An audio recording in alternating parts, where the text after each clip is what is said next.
আসসালামু আলাইকুম প্রিয় শিক্ষার্থীবৃন্দ, তোমরা কেমন আছো? আশা করি সবাই ভালো আছো।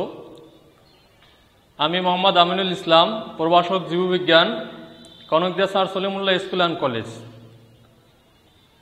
একাদশ দ্বাদশ শ্রেণীর জীববিজ্ঞান প্রথম পত্রের সালোক সংশ্লেষণ নবম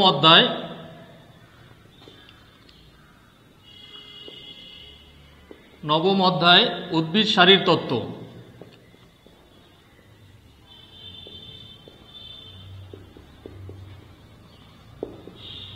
উদ্ভিদ সারির তত্ত্ব থেকে সালোক সংশ্লেষণ বিষয় নিয়ে আজকে আমি আলোচনা করব। তো শুরুতেই সালোক সংশ্লেষণ, যেটাকে ইংলিশে বলে ফটোসিনথেসিস।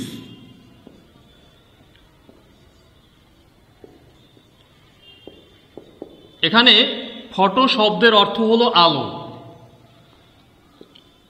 ফটো শব্দের অর্থ হলো আলো এবং সিনথেসিস, সিনথেসিস শব্দের অর্থ হলো সংশ্লেষ।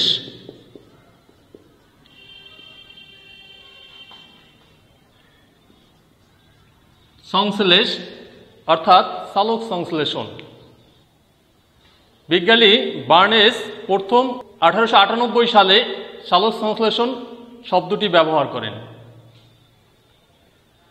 তো সালোক সংশ্লেষণ কাকে বলে? যে শারীরভিত্তিক প্রক্রিয়ায় সবুজ উদ্ভিদ কার্বন ডাইঅক্সাইড এবং পানির সহায়তায় সূর্যালোক ও ক্লোরোফিলের উপস্থিতিতে শর্করা জাতীয় খাদ্য মিন কার্বোহাইড্রেট উৎপন্ন করে, তাকে সালোক সংশ্লেষণ বলে। এখানে সালোক সংশ্লেষণের জন্য আমাদের 4টা উপকরণ দরকার। উপকরণ 1 হলো কার্বন ডাইঅক্সাইড, 2 পানি, 3 হলো আলো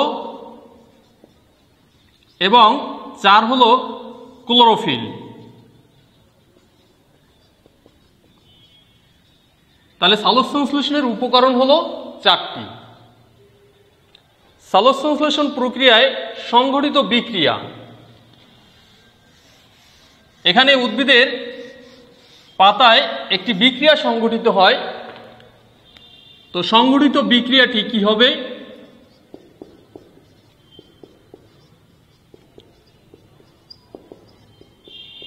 সংঘটিত বিক্রিয়াটি কার্বন ডাইঅক্সাইড প্লাস পানি, প্রভাবক হিসাবে থাকবে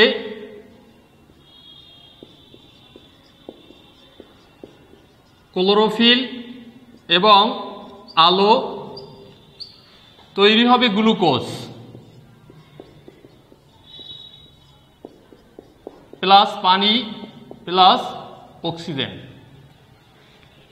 এখানে সমতা করলে 1 অণু গ্লুকোজ তৈরির জন্য 6 অণু কার্বন ডাইঅক্সাইড প্রয়োজন হয় এবং 12 অণু পানির দরকার হয়।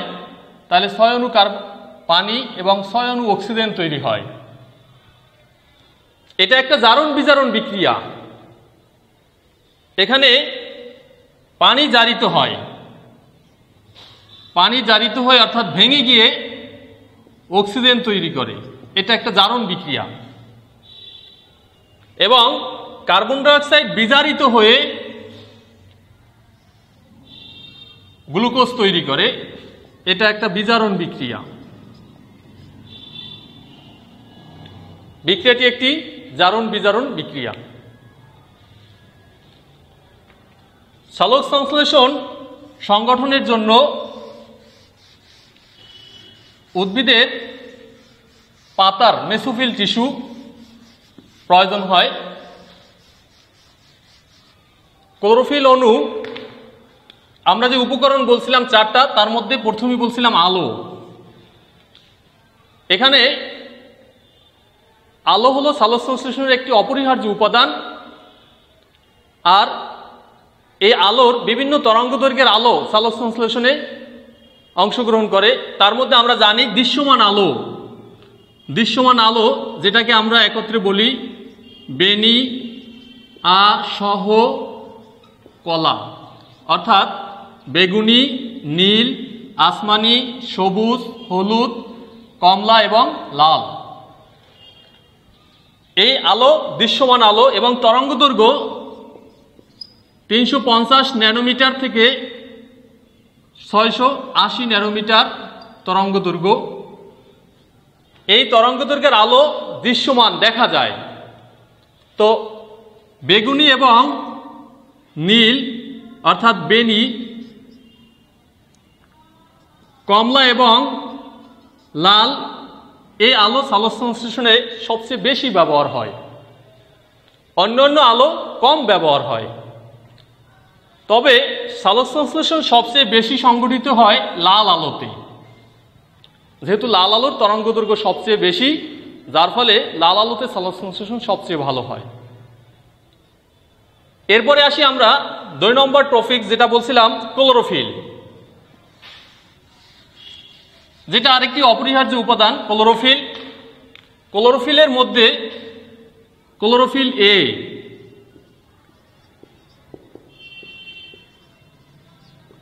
বেশি মাত্রায় ব্যবহৃত হয়। 5 ধরনের ক্লোরোফিল আছে, chlorophyll A, B, C, D এবং ক্লোরোফিল ই। এছাড়া ফাইকোসায়ানিন, ফাইটোএরিথ্রিন অর্থাৎ ক্যারোটিন, জ্যান্থোফিল, এরা সালোকসংশ্লেষণ প্রক্রিয়ায় অংশগ্রহণ করে। আমরা এখানে ক্লোরোফিল এ 683 ন্যানোমিটার তরঙ্গদৈর্ঘ্য শোষণ করতে পারে এবং এই তরঙ্গদৈর্ঘ্যে সালোকসংশ্লেষণ ভালো হয়। ক্লোরোফিল আমরা এরপরে পাবো ফটোসিস্টেম বা পিএস, সংক্ষেপে বলে পিএস, আর পূর্ণরূপ হলো ফটোসিস্টেম। তো ফটোসিস্টেম, এখানে ক্লোরোফিল এ, ফটোসিস্টেম আবার 2 প্রকার, ফটোসিস্টেম 1 এবং 2। ফটোসিস্টেম 1 সেটা হলো ক্লোরোফিল এ শোষণ করতে পারে 680 ন্যানোমিটার তরঙ্গদৈর্ঘ্য, আর ফটোসিস্টেম 2 যেটা শোষণ করতে পারে 700 ন্যানোমিটার তরঙ্গদৈর্ঘ্যের বিশিষ্ট আলো শোষণ করতে পারে। ফটোসিস্টেম আবার 3টি অংশ নিয়ে গঠিত। একটা হলো আলোক শোষণ অঙ্গ, 2 হলো বিক্রিয়া কেন্দ্র, 3 হলো ইটিসি মানে ইলেকট্রন ট্রান্সপোর্ট সিস্টেম। ফটোসিস্টেম 3টি অংশে গঠিত। প্রথমে বললাম আলোক শোষণ অঙ্গ, আলোক শোষণ অঙ্গ, 2 নম্বর হলো বিক্রিয়া কেন্দ্র,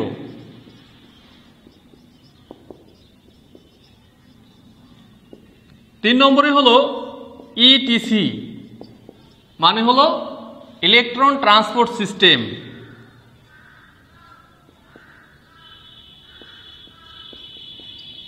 ইলেকট্রন ট্রান্সপোর্ট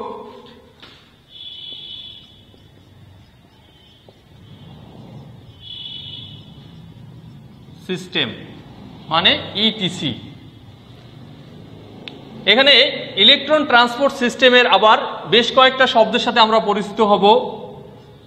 একটা হলো পিকিউ, প্লাস্টোকুইনিয়ন, তারপরে আছে পিসি, প্লাস্টোসায়ানিন, পিএইচ, ফিওফাইটিন, তারপরে হলো cytochrome F, cytochrome F, cytochrome B6। এগুলো হলো ইলেকট্রন ট্রান্সপোর্ট সিস্টেমের অংশবিশেষ, যেগুলো লিপিড, মেমব্রেন, প্রোটিন নিয়ে গঠিত, যেগুলো ইলেকট্রন গ্রহণ করতে পারে। আর সাইটোক্রোম এফ, B6 এগুলো হলো লৌহ গঠিত হিম গ্রুপ, হিম গ্রুপ যেটা ইলেকট্রন আদান প্রদান করতে সাহায্য করে। সালোকসংশ্লেষণের কৌশল, সালোকসংশ্লেষণের কৌশলকে 2 ভাগে ভাগ করা হয়। বিজ্ঞানী ব্ল্যাকম্যান 1905 সালে 1905 সালে সালোক সংশ্লেষণ প্রক্রিয়াকে দুইটা ভাগে ভাগ করেন, আলোক নির্ভর পর্যায়, অন্ধকার পর্যায়। আলোক নির্ভর পর্যায়,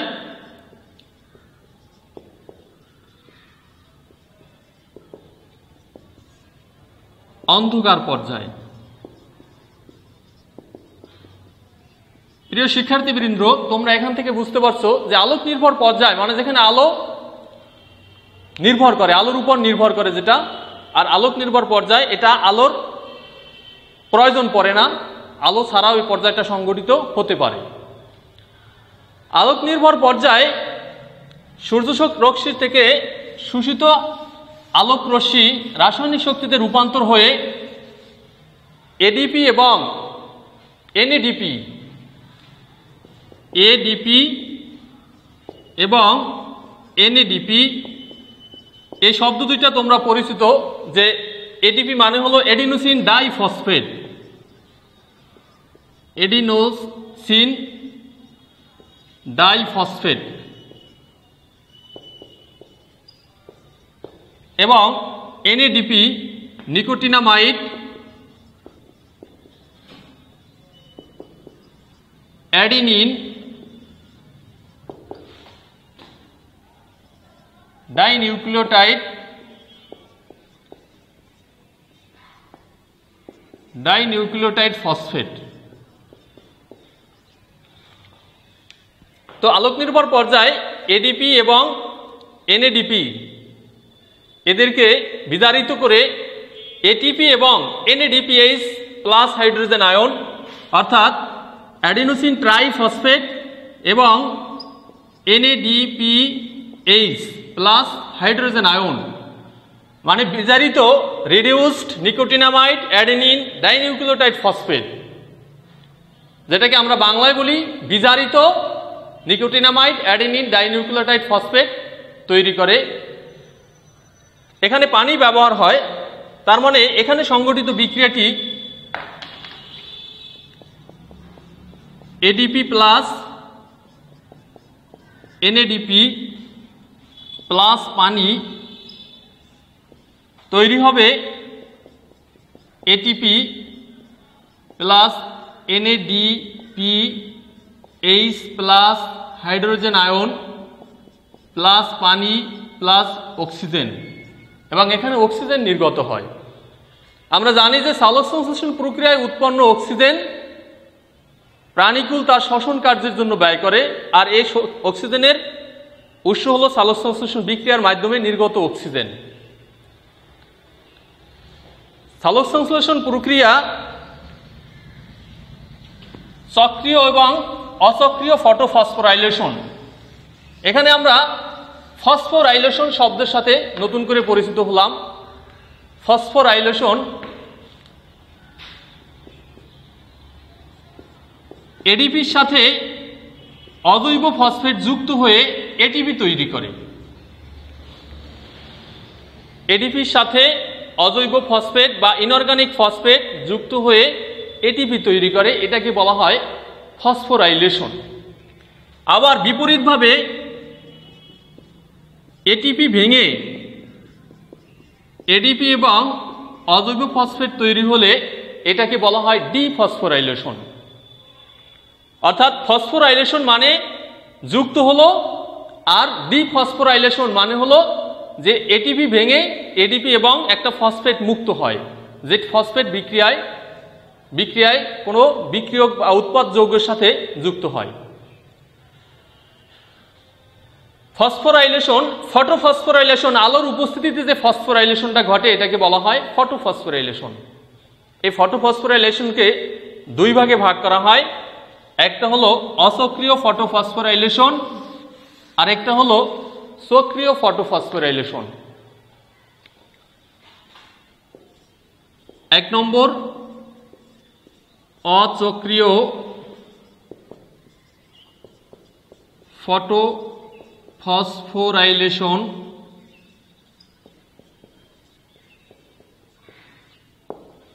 আর দুই নম্বর হলো সক্রিয় ফটোফসফোরাইলেশন। তো প্রথমেই অসক্রিয় ফটোফসফোরাইলেশন।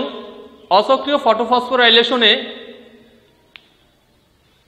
পিগমেন্ট সিস্টেম 1 এবং 2 উভয়ই অংশগ্রহণ করে। এখানে পিগমেন্ট সিস্টেম 2 থেকে উৎক্ষিপ্ত ক্লোরোফিল অণু থেকে উৎক্ষিপ্ত ইলেকট্রন বিভিন্ন বাহকের মাধ্যমে বাহিত হয়ে পুনরায় পিগমেন্ট সিস্টেম 2 তে ফিরে না এসে পিগমেন্ট সিস্টেম 1 এর মাধ্যমে এনএডিপিকে বিজারিত করে NADPH2 উৎপন্ন করে, তাকে বলা হয় অসক্রিয় ফটোফসফোরাইলেশন।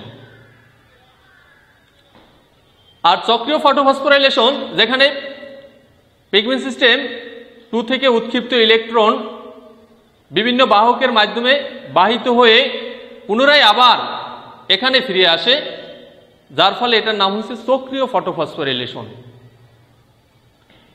আমরা এই অসক্রিয় ফটোফসফোরাইলেশন শুরুতেই দেখব যে কিভাবে সংঘটিত হয়। এবং আমরা এখানে বলছিলাম যে ফটোসিস্টেমের 3টা অংশ, বিক্রিয়া কেন্দ্র, আলোক শোষণ অঙ্গ এবং ইটিসি বা ইলেকট্রন ট্রান্সপোর্ট সিস্টেম। এটা 3টা বিষয় আমরা এই অসক্রিয় ফটোফসফোরাইলেশনের মধ্যে থেকে বের করব। শুরুতেই অসক্রিয় ফটোফসফোরাইলেশন। এখানে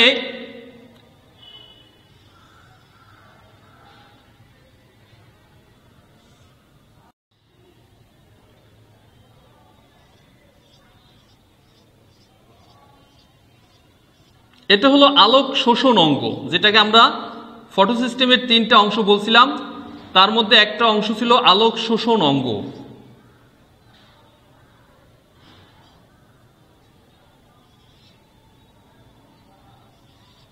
আলোক শোষণ অঙ্গ, এখান থেকে আলো শোষিত হয় এবং শোষিত আলো বিক্রিয়া কেন্দ্রে প্রদান করে।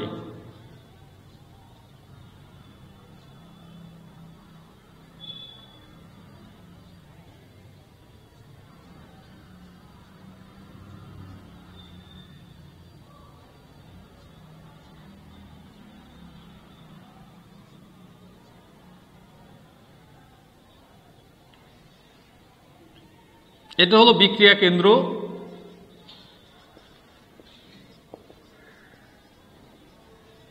বিক্রিয়া কেন্দ্র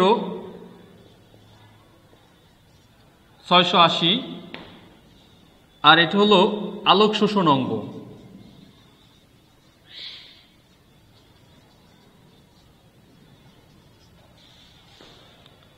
তো এখানে আলোক শোষণ অঙ্গ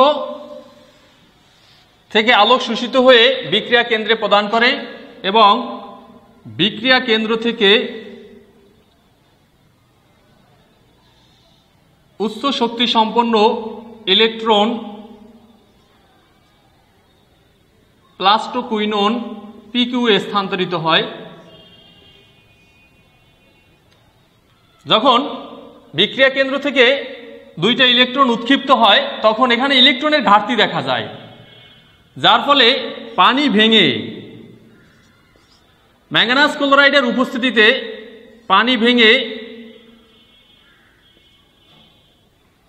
হাইড্রোজেন আয়ন অক্সিজেন, যেটা বায়ুতে নির্গত হয়, অক্সিজেন উৎপন্ন হয় পানি ভেঙে এবং এটা বায়ুতে নির্গত হয়, আর 2টা ইলেকট্রন তৈরি হয়। আর হাইড্রোজেন আয়ন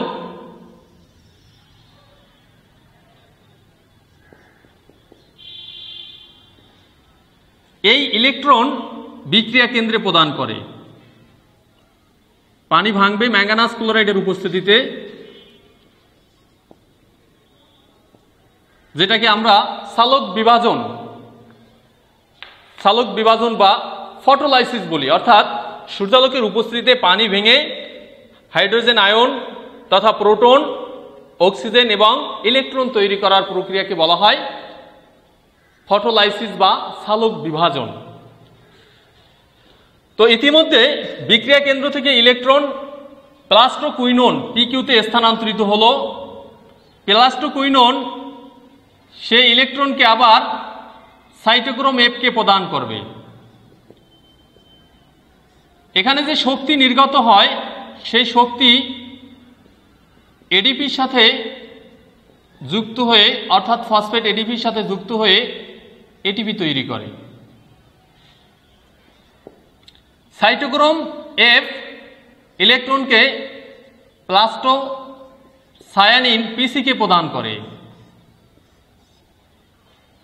এরপরে প্লাস্টোসায়ানিন হয়ে ইলেকট্রন আবার পুনরায় ফটোসিস্টেম অনে ফিরে আসে।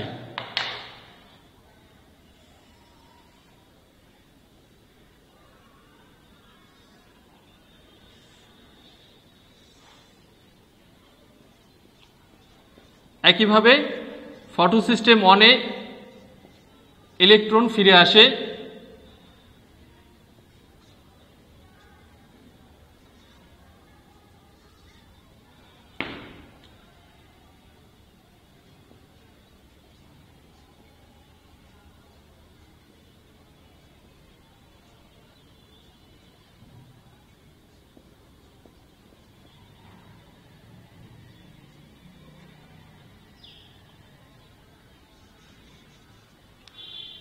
ফটোসিস্টেম অনকে প্রদান করে ইলেকট্রন। এই ফটোসিস্টেম অন থেকে উৎক্ষিপ্ত ইলেকট্রন পুনরায় আবার ফেরিডক্সিন এফডিকে প্রদান করে।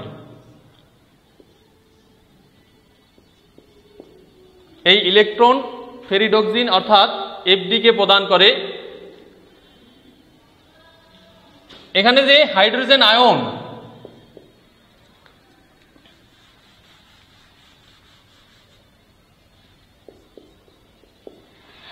আয়ন ইতিমধ্যে ফেরিডক্সিন থেকে NADP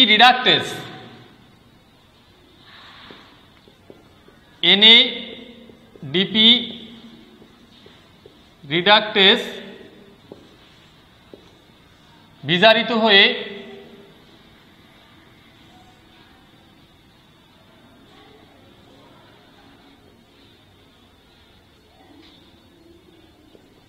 NADPH plus hydrogen ion তৈরির মাধ্যমে শেষ হয়। তাহলে তোমরা এখানে দেখতে পেলে যে ফটোসিস্টেম 1 এবং ফটোসিস্টেম 2 উভয়ই এই প্রক্রিয়ায় অংশগ্রহণ করে। এখানে ফটোসিস্টেম 2 থেকে উৎক্ষিপ্ত ইলেকট্রন ফটোসিস্টেম 1 এর মাধ্যমে, যেটা আমরা সংজ্ঞায় বললাম যে ফটোসিস্টেম 2 এর মাধ্যমে বিজারিত হয়ে এনএডিপি কে বিজারিত করে NADPH2 উৎপন্ন করছে। এজন্য আমরা এটিপি এবং NADPH2 কে আত্মীকরণ শক্তি বলে থাকি, বা এটিপিকে জৈব মুদ্রা বা বায়োলজিক্যাল কয়েন বলে থাকি, যে এটিপি প্রয়োজন অনুসারে শক্তি সরবরাহ করে। যেমন আমাদের এখানে এডিপির সাথে এটিপি যুক্ত হয়ে এটিপি তৈরি হলো, অর্থাৎ যে ফসফেট এখানে শক্তি যে মুক্ত হলো, এই ফসফেট এডিপির সাথে যুক্ত হয়ে এটিপি তৈরি করলো। চক্রীয় ফটোফসফোরাইলেশন, যেটা আমরা বলছিলাম যে ফটোফসফোরাইলেশনকে 2 ভাগে ভাগ করা হয়, আমরা এখন দেখলাম অসক্রিয় ফটোফসফোরাইলেশন। এরপরে আমরা এখন দেখব সক্রিয় ফটোফসফোরাইলেশন। এখানে শুধুমাত্র ফটোসিস্টেম অংশগ্রহণ করে, ফটোসিস্টেম 2 অংশগ্রহণ করে।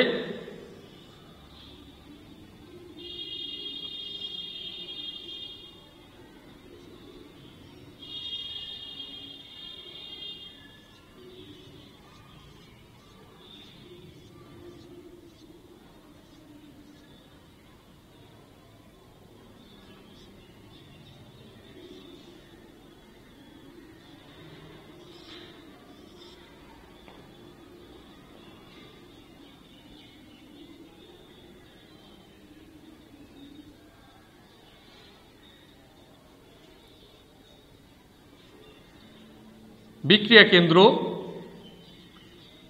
আমরা একটু আগে বলছিলাম যেটা আলোক শোষণ অঙ্গ, আর এটা হলো বিক্রিয়া কেন্দ্র। তো এখানে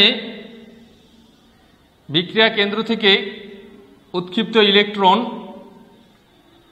প্রথমে ফেরিডক্সিনকে প্রদান করে। এখানে একটা পার্থক্য দেখো, আমরা অসক্রিয় ফটোফসফোরাইলেশনে দেখছিলাম যে ফটোসিস্টেম 2 থেকে উৎপীড়িত ইলেকট্রন প্রথমে প্লাস্টোকুইনোনকে প্রদান করছিল, আর এখানে ফটোসিস্টেম 2 থেকে উৎক্ষিপ্ত ইলেকট্রন যেটা ফেরিডক্সিনকে প্রদান করছে শুরুতে। ফেরিডক্সিন থেকে সাইটোক্রোম B6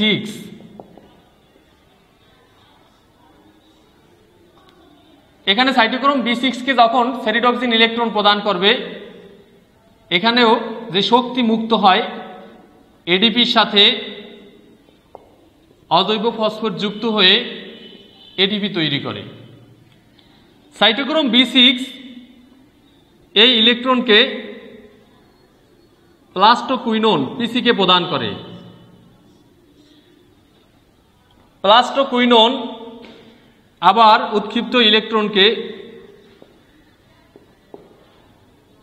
সাইটোক্রোম F কে প্রদান করে।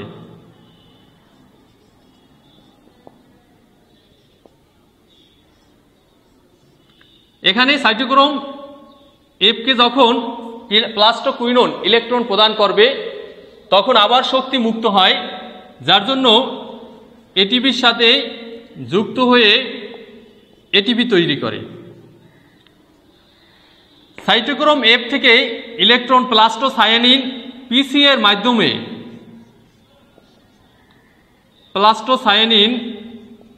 এর মাধ্যমে ইলেকট্রন আবার পুনরায় ফটোসিস্টেম 2 তে ফিরে আসে, যার জন্য এটার নাম হয়েছে সক্রিয় ফটোফসফোরাইলেশন।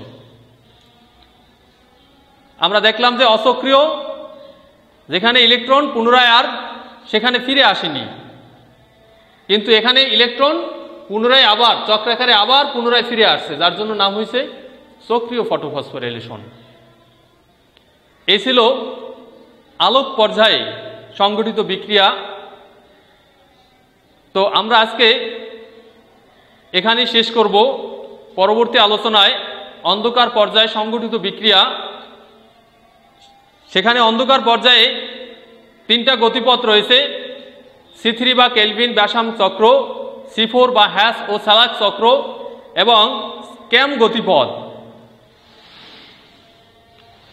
3টা গতিপথ C3 বা কেলভিন ও ব্যাসাম চক্র, C4 হ্যাস ও স্যালাক চক্র বা C4, আর 3 নম্বর হলো ক্যাম গতিপথ। ক্যাম গতিপথ যদিও তোমাদের উচ্চতর শ্রেণীতে তোমরা জানতে পারবে ক্রেসুলেসিয়ান অ্যাসিড মেটাবলিজম, অর্থাৎ ক্রেসুলেসিয়ান অ্যাসিড বিপাক, মেটাবলিজম মানে বিপাক। তো আমরা পরবর্তী ক্লাসে C3 এবং C4 এই 2টা বিষয় নিয়ে আলোচনা করব। এখানে একটু জেনে রাখি, C4 গতিপথ হলো যেখানে প্রথম যে যৌগটা তৈরি হবে সেটা হলো 3 কার্বনের 3 ফসফোগ্লিসারিক অ্যাসিড, এজন্য তার নাম হয়েছে C3, কার্বন 3টা। আর C4 এখানে 4 কার্বন বিশিষ্ট অক্সালো অ্যাসিটিক অ্যাসিড তৈরি হয়, যার জন্য তার নাম হয়েছে C4, যেহেতু এখানে যৌগে কার্বনের সংখ্যা 4টি। ধন্যবাদ সকলকে। শিক্ষার্থীবৃন্দ, তোমাদের জন্য আরেকটি কথা, আমার এই আলোচনায় যদি কোথাও অসুবিধা মনে করো বা বুঝতে সমস্যা হয়, তাহলে তোমরা কমেন্ট বক্সে কমেন্ট করবে বা বারবার এটাকে দেখার চেষ্টা করবে। তারপরে যদি না হয় কমেন্ট বক্সে কমেন্ট করবে, আমি তোমাদের অবশ্যই সঠিকটা বুঝিয়ে দেব এবং জানিয়ে দেব। ভালো থাকবে তোমরা, এই আশাবাদ ব্যক্ত রেখে আজকে এ পর্যন্তই। আল্লাহ হাফেজ।